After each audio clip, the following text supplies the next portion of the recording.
Mesdames, Messieurs les députés, si j'interviens aujourd'hui à cette tribune, ministre de la Santé, femme et non parlementaire, pour proposer aux élus de la nation une profonde modification de la législation sur l'avortement, croyez bien que c'est avec un profond sentiment d'humilité devant la difficulté du problème, comme devant l'ampleur des résonances qu'il suscite au plus intime de chacun des Françaises et des Français, et en pleine conscience de la gravité des responsabilités que nous allons assumer ensemble.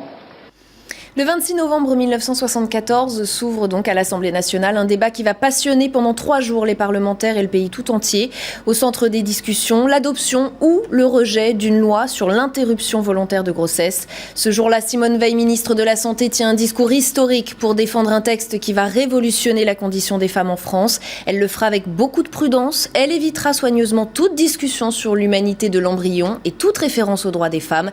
Elle ne se doutait pas alors du torrent de haine qu'elle allait déclencher. Le débat est retransmis en direct à la télévision, y compris les séances de nuit à 3h40 du matin le 30 novembre. Des milliers de téléspectateurs sont encore devant leurs écrans pour connaître les résultats du vote. L'ensemble du projet est finalement adopté par 284 députés contre 189. On en parle 40 ans après avec nos 2 invités. Bonjour Hélène Serre d'abord et Vanina Sicurani.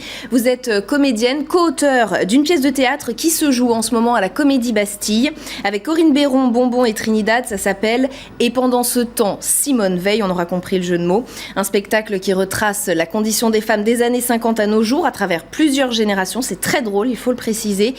Vous montrez avec beaucoup d'humour les changements qui se sont opérés dans les mentalités et dans les textes de loi. On va revenir sur l'esprit du spectacle. Dites-moi d'abord comment vous percevez ce moment historique qu'on vient de voir du vote qui va autoriser l'IVG. Qu'est-ce que ça représente pour vous en tant que femme ? C'est extraordinaire, c'est un moment, ça y est, on est enfin maître de notre corps. Et puis, oui, on existe. Hélène, oui, c'est le droit des femmes à disposer de leur corps, mais c'est surtout aussi historique parce que c'est une femme qui parle à l'Assemblée nationale et elle commence à un moment donné dans son discours, elle dit je voudrais vous faire partager une conviction de femme devant une assemblée exclusivement d'hommes. Et ça, c'est formidable parce qu'on a parlé enfin de la condition des femmes à l'Assemblée nationale. C'est la première fois que ça arrivait. Alors, dans votre spectacle, on voit au début des femmes très choquées par l'idée d'avorter. Votre personnage, Hélène, ne se pose d'ailleurs même pas la question parce que c'est interdit. Elle refuse de l'envisager et accepte d'ailleurs sa condition de femme sans rechignon. Voilà, on vous voit à l'image là. Oui, parce que c'est les années 50, donc les femmes, voilà, c'est interdit par la loi, c'est puni pénalement, c'est la peine de mort, c'est tout. L'histoire de la femme, c'est on se marie, on fait des enfants, et puis Et on s'en contente, on est presque heureux. Et on s'en contente. Elle est heureuse. Elle est heureuse, son mari lui a offert un robot Moulinex, il est vraiment super gentil. C'est vrai. Elle est heureuse de ça, voilà. Et elle se pose aucune question. Exactement pareil, Marcel qui joue, qui représente la classe ouvrière. Ouais. Son mari là-bas, elle est à son 5e enfant, elle en peut plus, mais elle se dit pas j'en ai marre, je vais le mettre dehors, je vais divorcer, jamais. Il faut le personnage de Vanina France. Et justement, on va y venir. Alors vous, au contraire, Vanina, votre personnage se rebelle dès les années 50. Elle évoque les avortements à l'étranger ou même seule dans sa salle de bain parce que c'était ça la réalité, il faut le rappeler. Ah oui. Enfin, dire que quand on avait les moyens, on pouvait s'offrir un voyage à l'étranger et donc payer un avortement digne de ce nom. Mais quand on n'avait pas les moyens, c'était les aiguilles à tricoter ou les tisanes de sorciers, ou de sorcières, on appelait ça. Voilà, donc oui, c'était très dangereux. Il faut le dire aussi, votre pièce se fonde sur des témoignages réels. Ça veut dire que vous avez entendu tout ça ? Vous avez eu des témoignages de femmes vous expliquant que certaines se sont avortées seules dans leur salle de bain ? Bon, moi j'ai l'impression d'avoir toujours entendu ces histoires, oui, bien sûr, oui, autour de moi, ou même des gens qui racontaient qu'ils connaissaient, oui, bien sûr. Oui, on a essayé toujours de faire, on s'est vraiment documenté, donc ou c'était des témoignages de gens qu'on connaissait pas, mais des témoignages qui ont vraiment existé, ou de notre vie personnelle à chacune de nos rencontres, mais tout est vrai. Ça, vous avez senti le quotidien de ces femmes des années 50 en lisant des livres, en écoutant des témoignages, et c'est ce que vous essayez de retracer dans cette pièce de théâtre. Voilà, ce qui a été formidable, c'est qu'on a essayé de retracer vraiment le quotidien des femmes dans les années 50, 70, 90, 2000, et voir ce qui va les différencier et l'évolution révolution qui se passe. Alors ensuite, vous décrivez l'évolution du rapport à la maternité et vous mettez en évidence des paradoxes.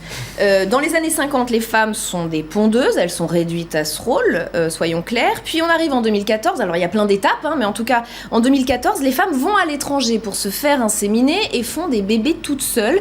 Que s'est-il passé entre-temps? C'est justement ce que retrace votre pièce. Ce sont devenues des femmes actives. Donc, d'abord, elles ne sont pas obligées de se marier, elles ont le choix de faire des enfants, elles ont le choix de leur vie, exactement. Ouais. La femme s'est libérée, elle a le choix de sa vie, donc elle n'est plus obligée effectivement de se marier et d'être, pour exister, d'être la femme d'eux.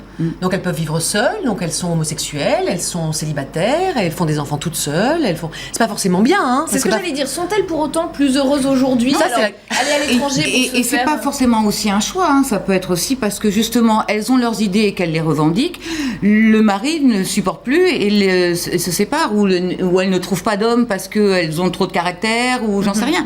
C'est pas forcément un choix de leur part d'être seules. Hein. C'est très difficile de savoir si les femmes sont plus heureuses aujourd'hui. Oui. Moi, je pense qu'elles sont plus heureuses aujourd'hui que dans les années 50, parce qu'on est quand même plus libre, on a quand même plus de choix, on est beaucoup plus autonome. Je crois, après, nous, on a insisté sur un peu aussi les dérives, évidemment, de la liberté. Et du féminisme poussé à l'extrême, vous le dénoncez? Moi, je dénonce tous les extrêmes, mais votre point de vue sur le féminisme tel qu'on l'entend, quand on entend parler de féminisme, chienne de garde, MLF, qu'est-ce que vous en pensez? C'est un discours qui vous parle? Parce qu'il faut le dire, quand on regarde votre pièce, on a l'impression que ça va être une pièce très féministe, anti-homme, ce qui n'est pas du tout le cas. Au contraire, d'ailleurs, les hommes sortent ravis de votre pièce de théâtre. Vous n'avez pas un discours anti-homme. Non, c'est ça, exactement ce que vous dites. C'est que le féminisme a changé. Le féminisme n'est pas là pour anti-homme, pour castrer les hommes, pour écraser les hommes, pour que la femme s'épanouisse. C'est pas vrai du tout. Le féminisme d'aujourd'hui, il est quand même marchons ensemble. Alors, est-ce qu'on se reconnaît dans le féminisme? On fait partie d'aucun mouvement, ni les unes ni les autres. C'est le féminisme qui, je pense, est comme ça. Je suis pas sûre que toutes les féminismes ont la même vision des choses que toi. Mais voilà, moi je le vois comme toi aussi. C'est effectivement, on est là ensemble. Elles sont allées trop loin, ces féministes? Celles dont on parle? Alors, le MLF, effectivement, mais je pense qu'elles n'avaient pas d'autre choix. Elles étaient obligées de hurler. Je pense qu'on les aurait pas entendues à l'époque. On partait de très loin. Oui, il fallait et puis on les aurait pas entendues. On les aurait pas entendues, pardon. Elles sont anti-hommes. Vous dites que le féminisme doit se porter avec les deux sexes. C'est-à-dire, comment l'homme peut-il aider la femme à exister, vraiment? Alors moi je dirais, c'est ce qu'on dit à la fin du spectacle, l'homme et la femme sont égaux, pas identiques. Égaux. Alors ça c'est important, vous insistez sur les différences des femmes, parce que être féministe ça veut pas dire comme que les hommes et les femmes sont pareils. Non. Et c'est toute la nuance qu'on ressent bien dans votre spectacle. Comment vous avez réussi à faire sentir cette nuance, cette subtilité, Hélène? Je sais pas comment. On a juste. Vous l'avez travaillé à 5 cette pièce. Oui, on a travaillé à 5 femmes. On a écrit à 5. C'est parti un peu comme ça et ça a donné. Enfin, on peut pas vraiment dire qu'on s'est dit voilà on va faire ça comme ça. Non, ça a évolué comme ça et ça s'est. Oui, puis on a réfléchi, du coup, on s'est posé la question du qu'est-ce que c'était qu'être féministe, qu'est-ce que c'était qu'être une femme, qu'est-ce que ça veut dire être féministe, effectivement, aujourd'hui. Et on est 5 et je pense qu'on est toutes différentes. Donc ça a amené ça aussi, c'est parce qu'on n'a pas forcément la même vision des choses. Et c'est. Mais ce qu'on voulait faire de toute façon, c'est surtout une rétrospective. On n'est pas du tout à charge contre les hommes, c'est pour ça que les hommes sortent ravis de ce spectacle, que c'est drôle, qu'on utilise quand même l'humour pour dénoncer les humiliations, c'est le travail de l'humour, les discriminations, et que ça fédère quand même beaucoup de gens. Et c'est vrai que féministes, on dit toujours, ouais, il y en a qui gueulent, tout ça. Et c'est vrai qu'il y en a qui sont dans l'action, ne viennent pas nous voir. On a invité tous les groupes actuels, il n'y en a aucune qui sont venues nous voir. Ouais. Je pense que rire là-dessus, c'est peut-être pas leur truc. Hélène Vanina, je vais vous poser ma question rituelle à toutes les deux. Si je vous demande de terminer cette phrase, le 26 novembre 1974, c'est le jour où? Que me répondez-vous, Hélène? Les femmes sont devenues une personne. Elles sont devenues maîtresses de leur corps. Alors. Merci beaucoup à toutes les deux d'être venues sur un grand sujet dans le jour où. Merci d'avoir été mes invités. L'information continue sur LCI.